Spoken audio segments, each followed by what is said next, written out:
Samsi merchant অ্যাসোসিয়েশনের বার্ষিক সম্মেলন 2 মাস আগে অনুষ্ঠিত হলেও অফিস বিয়ারার তৈরি হয়নি। 35 জনের এক্সিকিউটিভ কমিটির নিয়ম মেনে গড়া হয়নি। সেই কমিটি গড়ার জন্য স্বজন পোষণ হয়েছে এই অভিযোগ তুলে শামসি মার্চেন্ট অ্যাসোসিয়েশনের সভাপতি সহ অন্যান্যদের আটকে রেখে বিক্ষোভ প্রদর্শন করলেন শামসির একাংশ ব্যবসায়ী। শনিবার রাতে এই বিক্ষোভ প্রদর্শন হয়। ব্যবসায়ীদের অভিযোগ, কমিটির সভাপতি তপন সিনহা নিজের পছন্দ মতো লোককে এক্সিকিউটিভ কমিটিতে স্থান দিয়েছেন ও অপছন্দের লোককে বাদ দিয়েছেন। এই নিয়ে অভিযোগ তুলে সভাপতি তপন সিনহা সহ অন্যান্য কর্মকর্তাদের আটকে রাখলেন সাধারণ ব্যবসায়ীরা। তাদের বক্তব্য, তারা সভাপতিকে বেশ কিছুদিন আগে নির্বাচনের মাধ্যমে পদাধিকারী নির্বাচনের জন্য লিখিত আবেদন জানালেও কোনো কর্ণপাত করেননি তিনি। এমনকি এই ব্যাপারে মালদা চেম্বার অব কমার্সও কোনো হস্তক্ষেপ করেনি। এই প্রসঙ্গে শামসির অন্যতম ব্যবসায়ী ও শামসি অঞ্চলের প্রাক্তন প্রধান শ্রবণ কুমার দাস জানিয়েছেন, ব্যবসায়ী সমিতি কারো পৈতৃক সম্পত্তি নয়। গণতান্ত্রিক পদ্ধতিতে সমিতির পদাধিকারী নির্বাচনের দাবি জানাচ্ছি।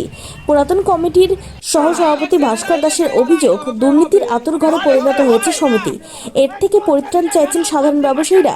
অন্যদিকে মণি বিশ্বাস নামে অপর এক ব্যবসায়ী জানিয়েছেন, শামসি মার্চেন্ট অ্যাসোসিয়েশনের পদাধিকারীরা দুর্নীতি ও স্বজন পোষণ করে নিজেদের লোককে ক্ষমতায় টানতে চাইছে।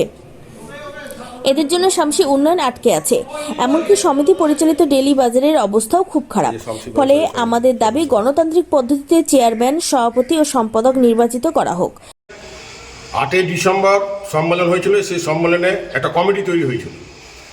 সেটা অবৈধভাবে কমিটিটা করেছিল। আমরা আপত্তি করেছিলাম।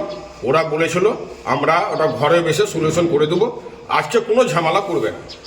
আমরা তাদের উপরে কথার উপরে প্রেসিডেন্টের কথার ভরসা করে আমরা ওখানে সম্মেলনটা আমরা করি। গতকাল রাত্রে যখন ওই কমিটিটাই পেশ করলো, ওই কমিটিটাকে নিয়ে বডি গঠন করতে চাইছিল।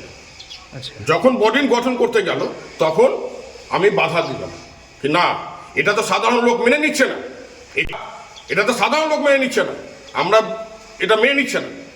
সাধারণ লোক যেটা চেয়েছিল যে কমিটি নতুন হোক, নতুনভাবে হোক।